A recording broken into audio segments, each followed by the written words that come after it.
everyone, Pam Gregory, astrologer. I'm going to be talking to you today about the first half of October and the solar eclipse that we have coming up on the 14th. Just a quick bit of housekeeping. I've mentioned this before, but there are now several thousand people following me on Instagram. I've never been active on Instagram, so whoever you're following a scammer, so do take care. As we enter October, we are still well within the influence of that fourth big full supermoon in Aries on the 29th. Supermoons are when the moon is much closer to the earth, and therefore there is greater possibility, greater probability of seismic activity, big earth changes. So as we enter October, we're well within that energy. October, November, really the rest of the year, October and November in particular, are going to be huge months energetically for reasons I'll describe, partly because there are two eclipses this month in October, and I'll be talking about the first of those in this video. So we're going to have strong themes around power and sovereignty this month.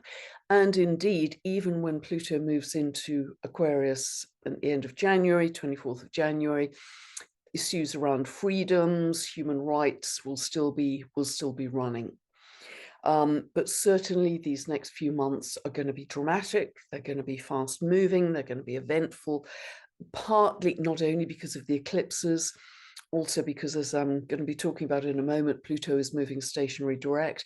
But then we have, after several months of all the outer planets being retrograde, we're going to have this whole cascade of the outer planets moving direct, creating more momentum.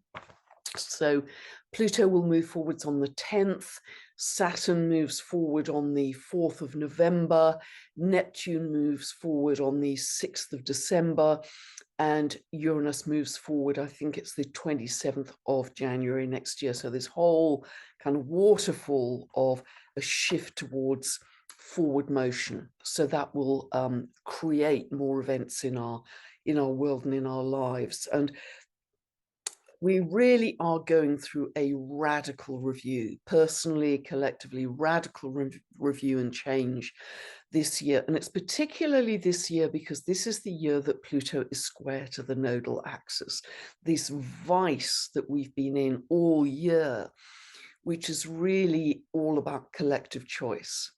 Are we living in fear or are we living in love? We can't do both at the same time. Are we living in victim consciousness, or are we living in a state of empowerment, our own sovereignty? And again, you can't be both at the same time. So you have to choose one end of the axis or the other to focus on. And this is really pivotal in creating our reality going forwards. Again, individually and collectively. This is the year that this is happening, because next year it moves on, Pluto moves direct, the nodal axis keeps moving. So this is the year of intensity around those choices, but it sets us up for whatever is to unfold in the coming months and years after this year. So it's incredibly important that you become conscious of your choices, that you become conscious of where you're putting your attention and your focus. It is ever so easy to be distracted by, look over here, look what's happened to this person, or look over there, that's what's happened to that person.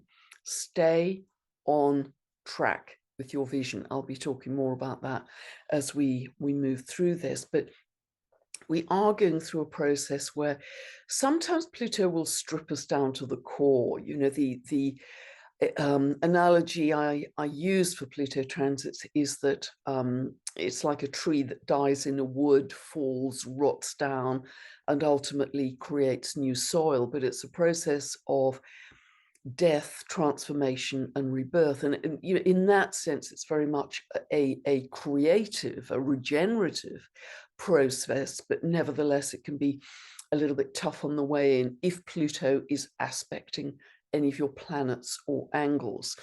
So if you have any planets between 27 and 29, right to the end of a cardinal sign, and those are Aries, Cancer, Libra, Capricorn, any planets, angles, midheaven, ascendant, etc., you are likely to be feeling intensity in some area of your life. If you're not feeling it yet, this is the final hit, as it were. You're going to get a little bit of a hit September, beginning of September, mid-November next year. But this is the big year that this is happening, because essentially Pluto certainly won't be coming back to 27 degrees of the cardinal signs for about 248 years. So this is the last time in your life you're going to be experiencing this. If you have anything right at the very end of those cardinal signs, there may be some dregs that you'll feel September to November next year, but this is the big year.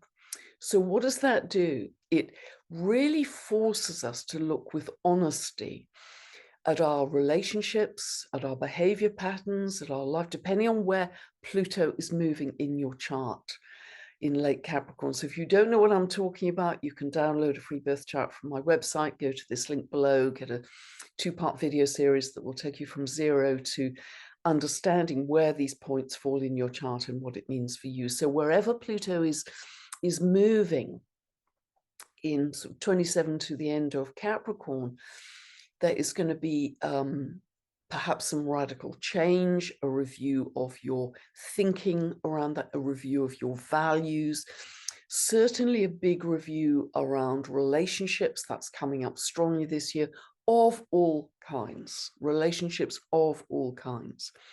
And so you're going to be moving away from anyone who makes you feel heavy or frustrated or drains you, who just isn't on the same page anymore.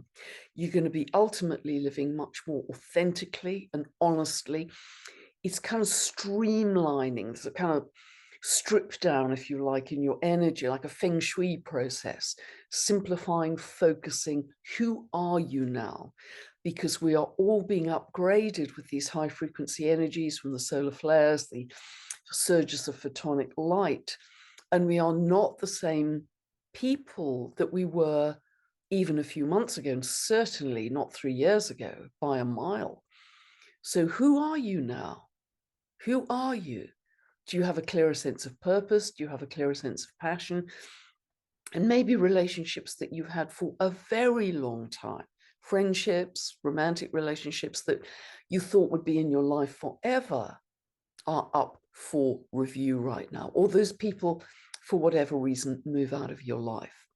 So this is a very, very big time of really radical change. And we have to get very clear on our values on which we hang our life, because everything, what's important in your life, what's important, because you hang your behavior, your day-to-day actions, your reality on those values, on what is important to focus on. So be very conscious and wise as we go through this process. And remember, it's this year that focus on choice is most acute because of Pluto square the nodal axis. I've talked about that for months and months and months if you go back to previous videos. So let me start with some of the detail right at the beginning of the month. 2nd of October, Mercury at 25 of Virgo opposes Neptune 25 of Pisces. So this can bring up, which we get repeatedly, a what's true, what's not. This is excellent for your imagination. It's excellent for creative writing, any kind of creativity, but it's not great for clarity, particularly around the facts and the information. And Mercury in Virgo, one of the signs it rules, wants to pin down the facts, get it right. But with Neptune opposing Mercury, there may be, quite a lot of sense of fog, or not sure, or smoke and mirrors, or we just can't be sure enough of those facts. And it may be what we're trying to understand is particularly around health issues, because this is the Virgo Pisces axis, which is very linked to health. However, by the next day, by the 3rd, we may start to get a little more clarity, because that exact opposition eases off as Mercury moves forwards, and Mercury then comes into a trine with Pluto.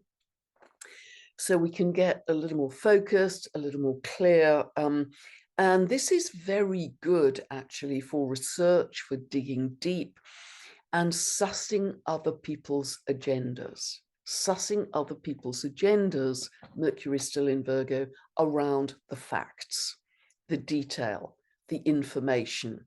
Virgo, very linked to health. So Mercury and Pluto are at 25 of their signs at that point in Earth. Then by the 4th of October, we have a very, very strong day. Astrologically, we have Mars exactly opposing Eris at 2450 of Libra Aries. Now, Eris in myth is the sister of Mars. She's the female equivalent, but she's also warrior energy, like Mars. And so this is really, Mars energizes Eris. Mars energizes Eris. So there's quite potential for quite a lot of rebellion or revolution or uppity behavior where we are. On the one hand, this is quite complex because it's energizing Eris to say, okay, what's the truth? I'm going to stand in my sovereignty. I demand justice. I demand a fairer society. And Eris is relentless for that. She will not give in. She's very uncompromising. However, Mars is in Libra.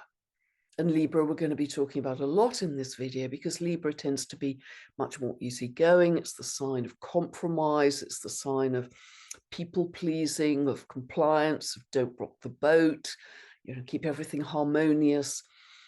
And because Mars is conjunct the South Node, the South Node is our collective past, our collective behavior patterns. Are we going to choose to fall back on don't rock the boat, be nice, don't ruffle the feathers, be obedient, be compliant, that end of the axis?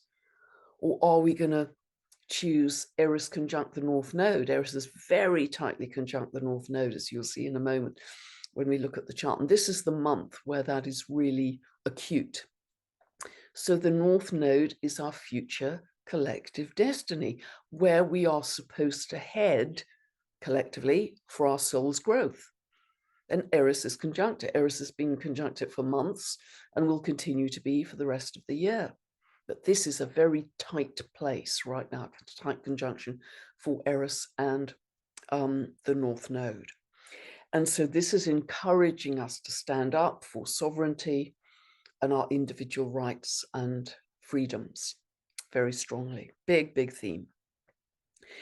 So that's going to be interesting, and be very conscious, as I say, because we can just kind of ramble through life and we're so busy and we've just got to get through shopping done and look after the kids and pay the bills, and we're exhausted by the end of the day, and it's very easy to fall back on past behavior patterns. We've got to be on our eagle's perch, observing our thought patterns, our behavior patterns. Are they suitable for who we are now and where we want to go as a society and in our individual lives? Be much more conscious. This is what's going to create wisdom for you moving forwards. So that opposition between Mars and Eris, again, as you'll see in a moment when we look at the chart, feeds into this vice squeeze of Pluto square the nodal axis, because Mars is at one end of the nodal axis and Eris is at the other. So this feeds into this whole theme of individual power, individual sovereignty versus that clash, that square with Pluto in Capricorn, which is about the power of the state, the power of government, big power, big constitutional, institutionalized power. So that's the clash. But know that we are stepping into a new version of ourselves, and again, cultivate that. If you haven't sussed that so far in terms of what that means, start to meditate, ask your dreams, what is this new version of self, this higher version of self? Show me in my dreams as you fall asleep. Do sit down and do some automatic channeled writing, that kind of thing. Continually ask, show me, or your guides, your angels are there to serve, to guide you through life. Ask them, shout louder if you're not getting an answer. Show me, I'm not clear enough. Who is this higher version of self, this refined, this less dense version of self, this higher dimensional version of self with a clearer sense of purpose and passion? Because from this point on, we are absolutely on a mission. So it could be quite a turbulent time for people. Marriages may end, long-term careers, long-term residency may end, as we step into what we have already sort of integrated with these higher frequencies. None of us is the same. None of us is the same as we were 3.5 years ago. We are finer, we are less dense. It's been unavoidable to incorporate these higher frequencies that have come into the earth so rapidly in surges. So we have to make that a frequency match in our reality. We have to step into that and say, okay, who is the new me? What am I going to create from this new me, this higher dimension? So on the 7th, we have this repeating aspect between the moon squaring Eris and opposing Pluto, highlighting this individual versus state power clash. And a big day on the 8th, around that same theme, because Mars becomes exactly square to Pluto. This is at 27 degrees of Libra Capricorn. Big clash. Where does the power lie for you in your life? Are you giving away your power to Pluto in Capricorn? Or are you bringing it back to your own center peacefully, not violently in any way? I'd never suggest that. But are you bringing back that strong sense of self, power? I know who I am. I know where my boundaries lie. And I know what I'm creating in my reality. It's that kind of a feeling. You don't have to be loud and holding placards about this, but you do have to be really clear about your boundaries, really clear.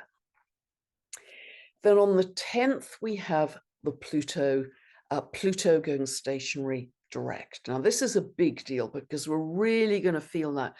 You know, for the first few days of October, we're going to still be under the influence of that full supermoon in Aries on the 29th of September. And then really from about the 3rd, 4th of October, which are strong days anyway, as I've highlighted, the 4th is particularly strong.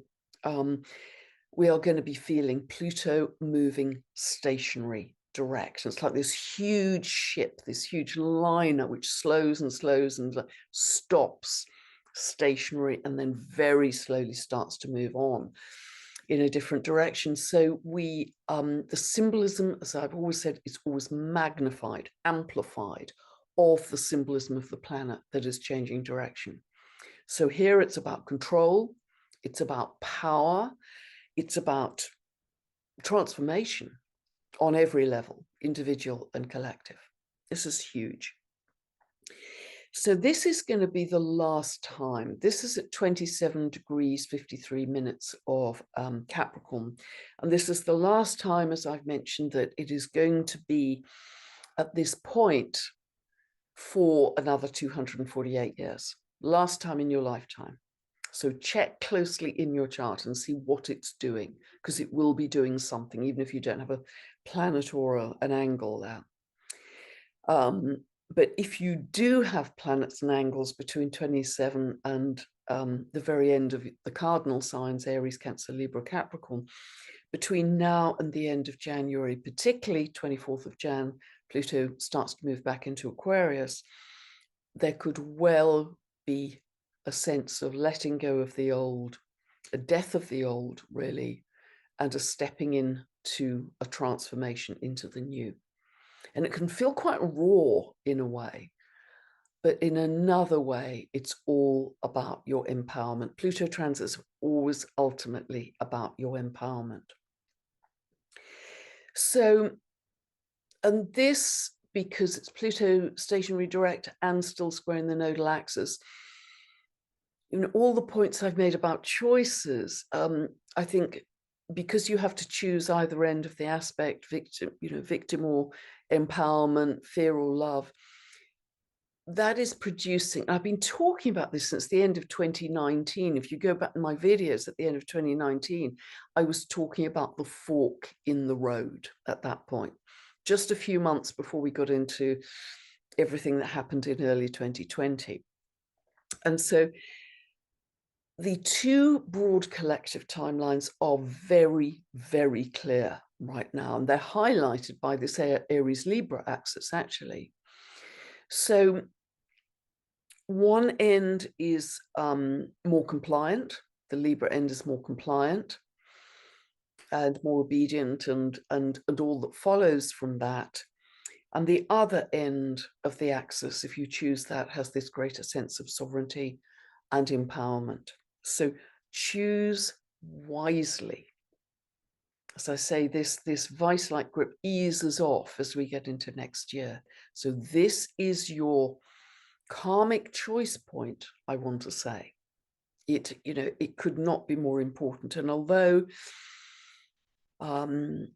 we each are on more individual timelines, as I've said many times, than we've ever been before, there are these two very clear and broad collective timelines, the fork in the road.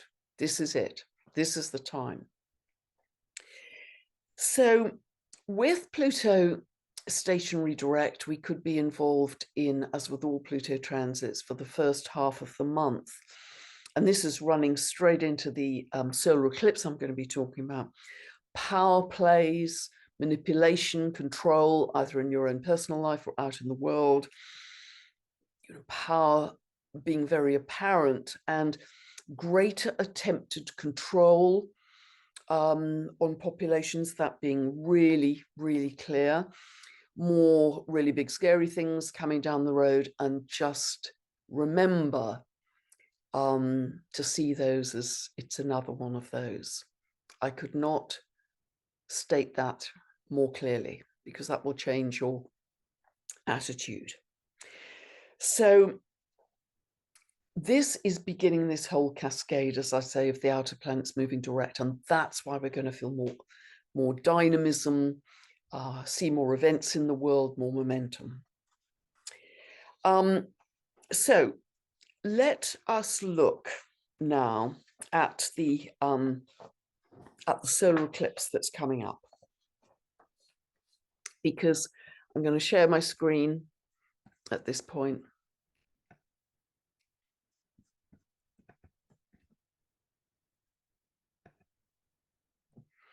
So this is the solar eclipse in Aries, in Libra, and you can see that as always, I set this for England. This is where I live. So this is happening. This is like a big new moon. Any solar eclipse is like a big new moon. So we have the sun and moon always together at new moon at 2107 of Libra. And this is happening in Pacific time. You have to take, in fact, you have to take 8 hours off for this. 8 hours prior to this, but here I'm looking at the chart for England.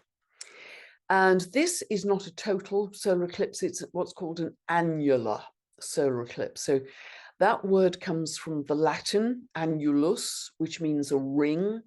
So we are still going to see kind of a ring of fire, as it were, around the sun at this solar eclipse.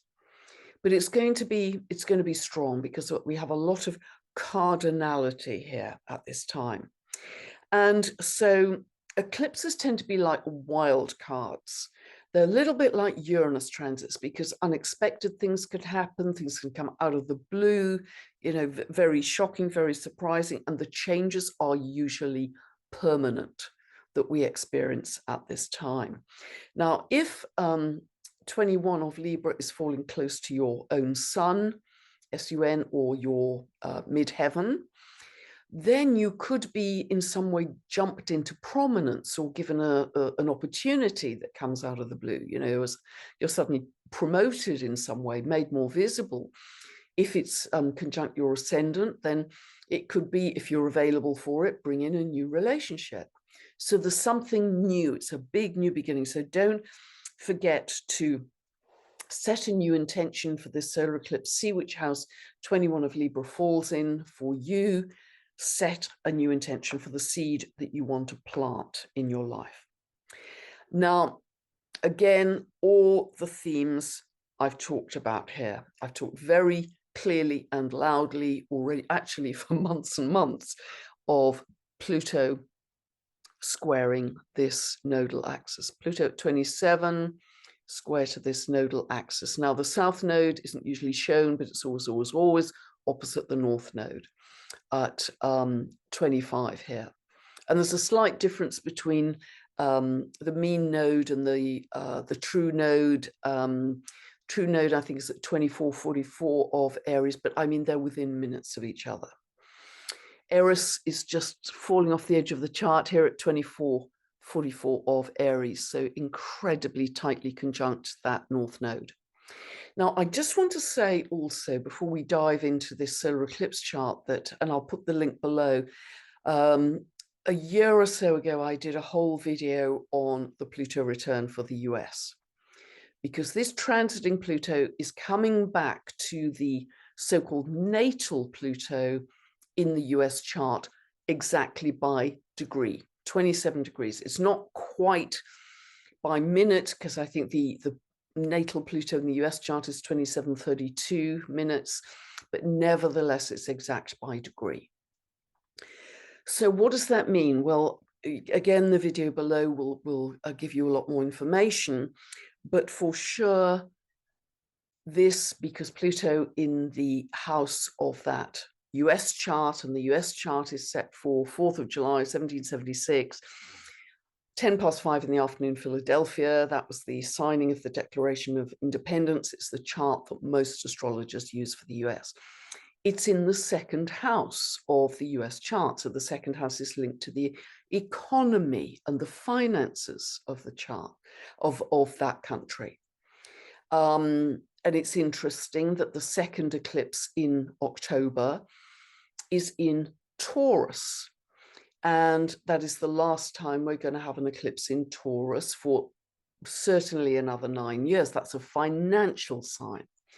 So in October, we could start to see some big changes, big volatility perhaps, that may begin in the US and ripple across the rest of the world. You know, for instance, at the moment, I'm well aware that the debt level for the US has never been higher. I understand it's $33 trillion, which is just, you know, beyond comprehension. Pluto is the planet of debt and default, as well as being in the second house of the country, and deficit, as well as being in the second house of the country's economy. It's also the house of the country's values. So what does the country stand for? Is it freedom and liberty, as was originally envisaged by the founding fathers? Or has that changed now? Who is that? What is the US? What are the values? It's also Pluto in Capricorn is linked to both transiting and natal for the US, is linked to the constitution of a country, the politics, the whole legal setup, which was set up last in July 1776. Is that going to be transformed, Pluto, planet of transformation, death and rebirth, for the US? Is that going to change the US constitutionally, politically, in terms of its structure, even the states that make up the US? I think we are in for a huge time of change that will begin in the US and inevitably, in many ways, ripple across the rest of the world, which could well be economic. So October, November, big, big months to be aware of that. So things I've talked about already. I've talked at length about Eris conjunct the North Node. I've talked at length about Mars, which is here square the South Node as well. Relationship issues. Libra is the sign of relationship. So that's going to come up big time, this reevaluation of relationships. And it's very interesting that the solar eclipse, the sun and moon here, tiny bit wide, but certainly operational, is part of this whole T-square. 21 of Libra, 27 of Capricorn.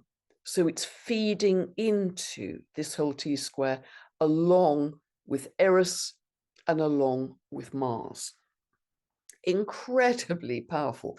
So are we starting to look at relationships in a new light? That's a very important part of this picture.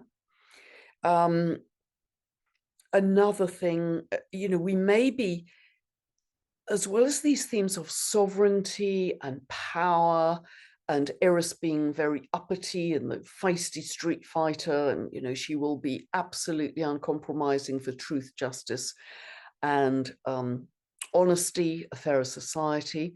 Libra is the sign, together with Sagittarius, which is more connected to the truth. Libra is the scales of justice. It's very linked to the law. So is there some big legal event, challenge that is going to emerge at this time? I mean, there are many legal developments behind the scenes, but here we have Sun and Moon square to Pluto here in Capricorn. Capricorn is government. So we may see some bigger developments there legally on the world stage.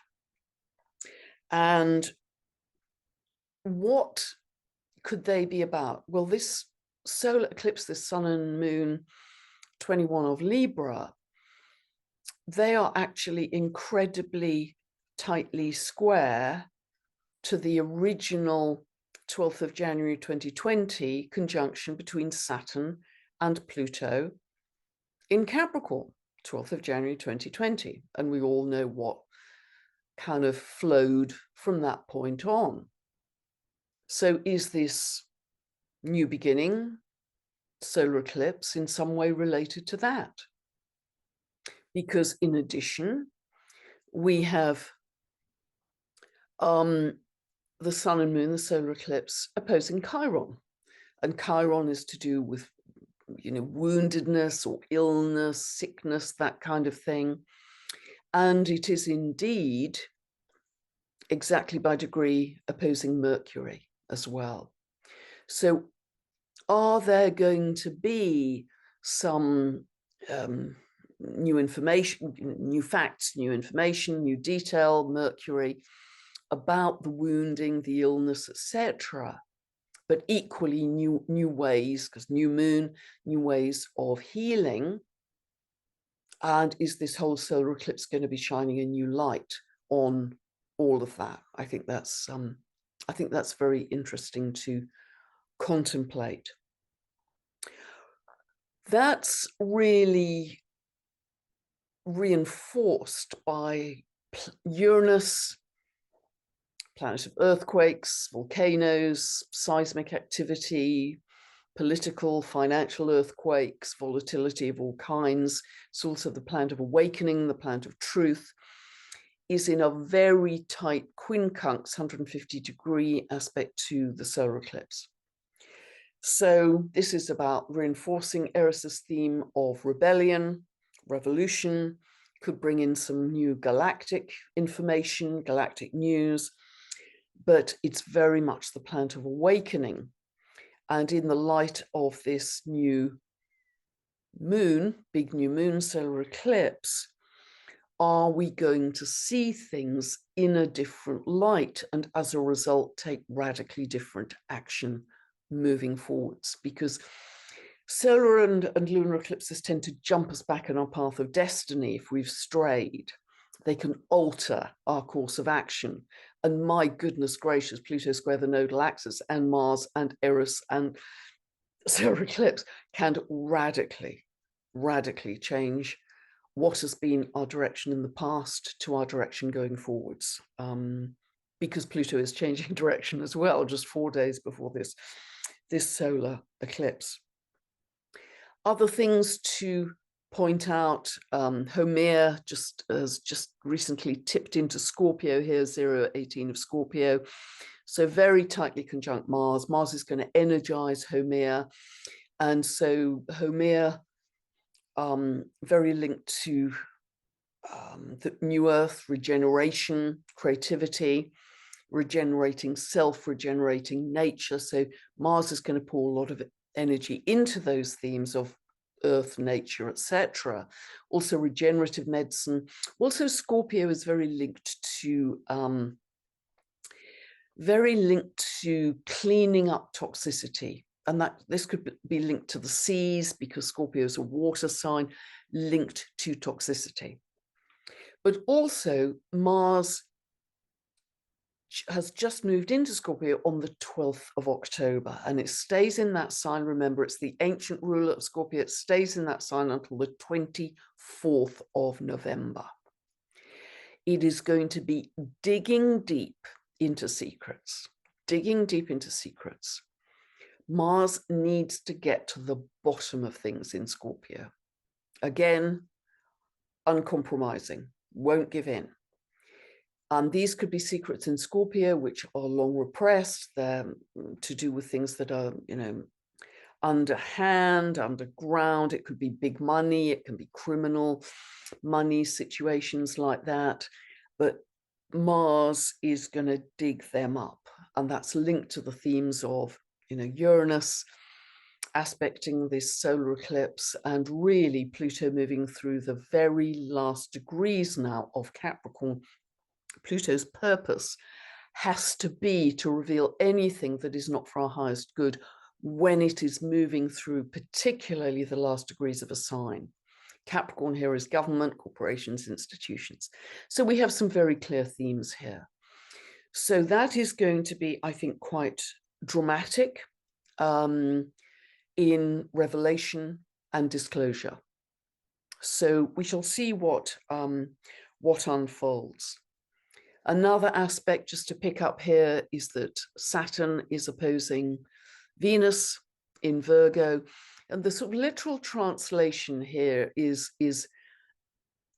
detailed beauty, which is tangible, Saturn.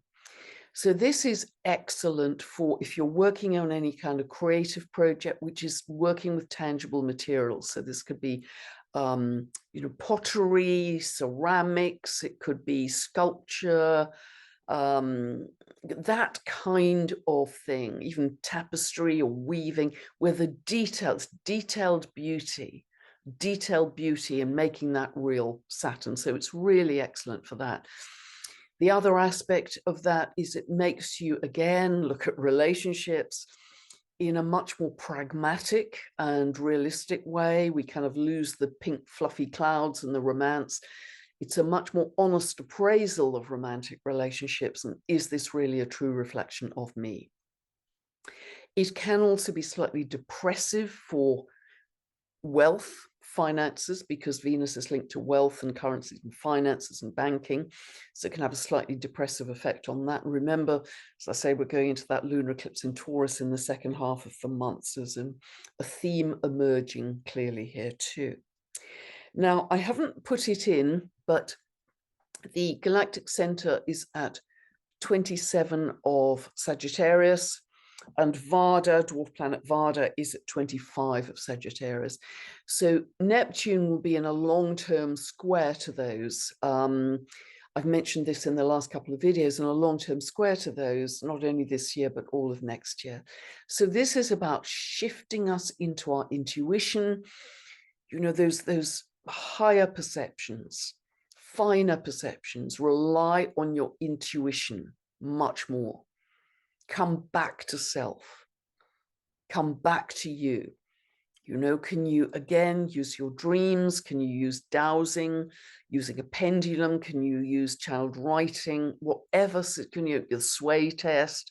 What makes you feel heavy? What makes you feel light? Try and develop that intuitive side, because that's our higher guidance. Absolutely. In terms, I'm going to stop sharing my screen now. And just in terms of astrocartography, this solar eclipse is going to be falling on the IC, which is the base of the chart, the land. It's falling straight through India and very close to Calcutta. For that geography, we also have Chiron on the midheaven. So it's some kind of issue around the leadership and the government. It could be some kind of, wounding or issue around the government, particularly in India. In other geographies, the solar eclipse, which includes Mars, is on the midheaven. Remember, midheaven is leadership government, running straight through Ottawa in Canada, north-south straight through kind of central US, just west of Houston, Texas, and then straight down through Mexico. So again, changes in leadership or government in those areas. And Mars there suggests some kind of forceful situation, could be anger against the government or forceful situation by the government, greater attempted force, for instance. So we'll see how that plays out. But those are the geographies that are highlighted by the astrocartography. And it's always helpful to look at those, because very often those geographies come into prominence in some way, come into the news in some way. So there's a lot of information here. I mean, October and November are just enormous months of radical shift, events, drama. Try and not get distracted by the drama. Come back to your higher self. What would love do? What would my higher self do? That's what you have to ask yourself. And as many of you are aware, I just have suggested an incredibly simple meditation stroke vision for New Earth every Sunday night at 7 p.m. UK time. And I chose that time because in the US, for instance, that's 2 p.m. EST. So quite convenient times, it's 11 a.m. Pacific, quite convenient times for the US. And in Europe, it's an hour ahead. In South Africa, it works well too. Even in New Zealand, it's sort of early morning the next morning. So it works well in a lot of geographies. You don't have to tune in at that time if it's not convenient. You don't have to tune in at all. And I'm not leading it. There's no Zoom links, no notifications, no reminders. And all I've done is suggest a possible vision that could help us to see, to accelerate the arrival of New Earth. You can embellish that. You can choose a different one that you make up yourself, as long as it's coming from the heart, coming from love, and incorporating those emotions of gratitude, peace, joy, compassion, those wonderful positive emotions. And yes, on the one hand, we're working with the invisible, but we always do when we're creating. We've done it all of our lives. We just haven't been very aware of it. And we have an enormous amount of evidence now in terms of what these mass meditations do, these coming together of a large group of people. Look at the work of Lynn McTaggart. I mean, she has written books about this. The intention experiment is a great one to refer to if you want some evidence. Joe Dispenza's work. I mean, there's so much evidence. And when we come together, and for people who follow my work, they are broadly going to be on the same frequency. So I like to refer to us as a family of frequency. We are not only making that energy additive, but it multiplies, it becomes exponential. So it's magnified, it has a much greater force. And therefore, if it's possible to come together round about the same time, then, but nevertheless, you can tune into it at other times, we're actually altering the quantum wave structure. We are building this tsunami of love. We're building this wave, this energy, which is actually altering the energetic architecture in the plasma. I mean, I know some people who can see this forming. It's like it's like an architectural plan for a building, but it's made of light. It's made of crystalline plasma. It's made of light.